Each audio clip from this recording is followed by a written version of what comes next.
दुसऱ्या श्रावण सोमवारी फक्त 21 तांदळाचे दाणे देवघरात या एका खास ठिकाणी ठेवले तर प्रत्येक दिवसापासून अडकलेला पैसा, नोकरीतल्या अडचणी आणि कर्जाचा ताण काही दिवसातच दूर होऊ शकतो।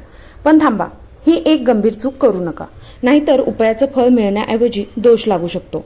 तांदूळ कोणते घ्यायचे, कोणता महामंत्र म्हणायचा आणि तांदळासोबत दुसरं काय अर्पण करायचं हे सर्व शास्त्रोक्त पद्धतीने जाणून घेण्यासाठी हा व्हिडिओ शेवटपर्यंत पहा। चॅनेलवर नवीन असाल तर सबस्क्राइब करा आणि सोबतच बेल आयकॉनला देखील प्रेस करा, म्हणजे चॅनेलवर येणारे नवीन व्हिडिओ तुम्ही मिस करणार नाही। आणि त्याचबरोबर कमेंट बॉक्समध्ये ओम नमः शिवाय जरूर लिहा, म्हणजे महादेवांची कृपा तुमच्यावर आणि तुमच्या कुटुंबावर नक्की होईल।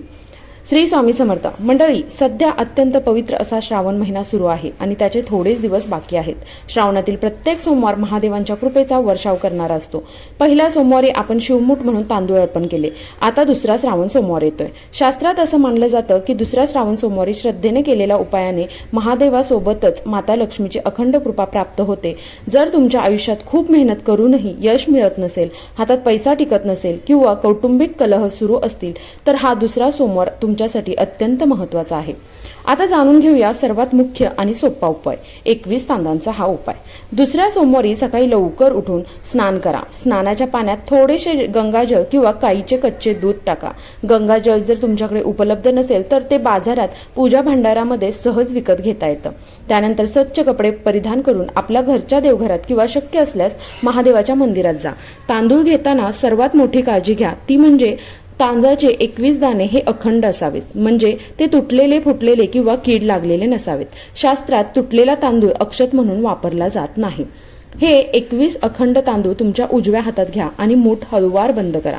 आता महादेवांसमोर किंवा शिवलिंगासमोर बसून कमलात्मक महामंत्राचा 21 वेळा जप करा। तो मंत्र असा आहे, ओम श्रीम ह्रीम श्रीम कमले कमलालये प्रसिद्ध प्रसिद्ध श्रीम ह्रीम श्रीम ओम महालक्ष्मी नमः। हा मंत्र जो आहे ते मी कमेंट बॉक्समध्ये पिन करून ठेवेन। हा मंत्र 21 वेळा जपताना मनात आपली अडचण, कर्जाचा ताण किंवा नोकरी व्यवसायातील समस्येतून मुक्ती मिळवण्यासाठी महादेवांना आर्जव करा। मंत्र जप पूर्ण झाल्यानंतर हे 21 तांदूळ श्रद्धेने शिवलिंगावर अर्पण करा। उपवास केला नसेल तरीही हा उपाय तुम्ही पूर्ण श्रद्धेने करू शकता। आता या तांदळाच्या उपायासोबतच दुसऱ्या श्रावण सोमवारी इच्छापूर्तीसाठी आणखीन एक छोटा पण अत्यंत प्रभावी उपाय नक्की करा। एका तांब्याच्या तांब्यात स्वच्छ पाणी घ्या आणि त्यात एक अखंड बेलपत्र आणि थोडेसे तांदूळ टाका। हे जल महादेवाच्या शिवलिंगावर हळूहळू अर्पण करा। खालील मंत्राचा तुम्ही उच्चार म्हणा, रूपम देही यशो देही भोगम देही च शंकर भक्तिम मुक्तिम फलम देही गृहीत्वा अर्घ्यम नमोस्तुते। हा मंत्र देखील मी कमेंट बॉक्समध्ये पिन करून ठेवेन। आणि जल अर्पण करत असताना आपली जी काही मनोकामना असेल ती महादेवांच्या चरणी मांडा। तुमच्या कष्टाला महादेवांच्या आशीर्वादाची जोड नक्की मिळेल।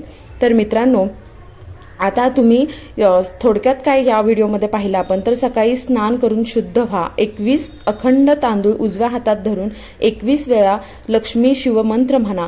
हे तांदूळ शिवलिंगावर अर्पण करून आर्थिक अडचणी दूर करण्याची प्रार्थना करा। आणि दुसरा उपाय म्हणजे तांब्याच्या तांब्यात बेलपत्र व तांदूळ टाकून तुम्ही जो मी मंत्र कमेंट बॉक्समध्ये दिला आहे तो मंत्र म्हणत शिवलिंगावर जल अर्पण करा। भक्तांनो, महादेवांवरील श्रद्धा आणि तुमचे प्रामाणिक कष्ट नक्कीच रंग आणतील आणि या दुसऱ्या श्रावण सोमवारी हा उपाय मनोभावे करा आणि महादेवांचा आशीर्वाद प्राप्त करा। या सोमवारी शिवामूठ जे आहे ते तीळ आहे आणि तीळ वाहताना तुम्ही पांढरे तीळ हे शक्यतो घ्या।